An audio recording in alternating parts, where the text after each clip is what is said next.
Your Excellency, yesterday we underscored the urgency of what we're dealing with. We spoke about the numbers, we saw the stark reality that we're faced with as a generation, the situations that we find ourselves in.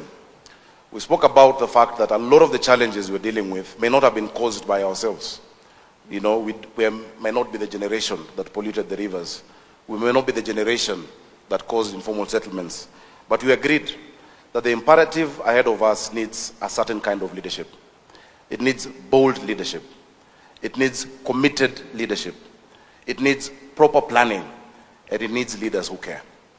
Your Excellency, the delegates today here, and many, may not know what our country has had to go through to achieve what we can proudly talk about today.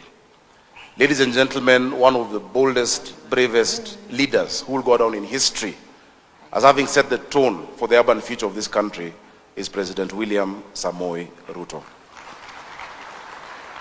President William Ruto decided and committed and had promised that we must change this narrative in our urban spaces.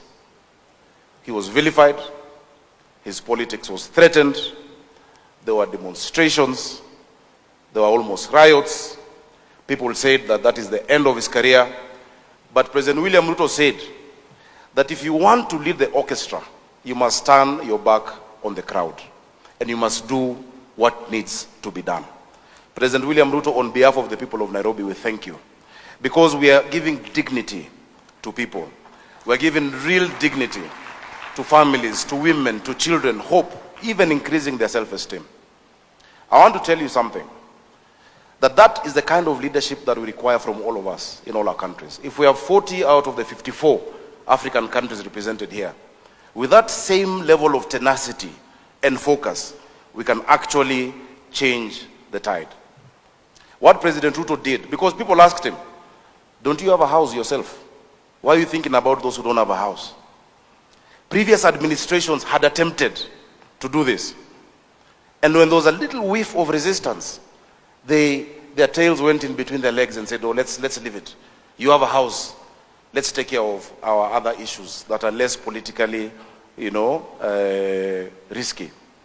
But President Ruto did or expressed what has been defined by Leo Tolstoy, sometimes attributed to Fyodor Dostoevsky, that if you feel pain, it is because you're alive. But if you feel somebody else's pain, it is because you're a human being. That personal suffering only points to mere existence, but empathy is what defines humanity. Many of the actions you're going to take, many of the actions we're discussing are not for yourselves or for your families, but are for those who may not be in this room, who cannot make a case for themselves. So I want to encourage all of you that you're not in Nairobi in vain. What you're doing is the work of God, I will call it that, because you're giving hope, you're giving dignity, and you're changing the course of generations to come.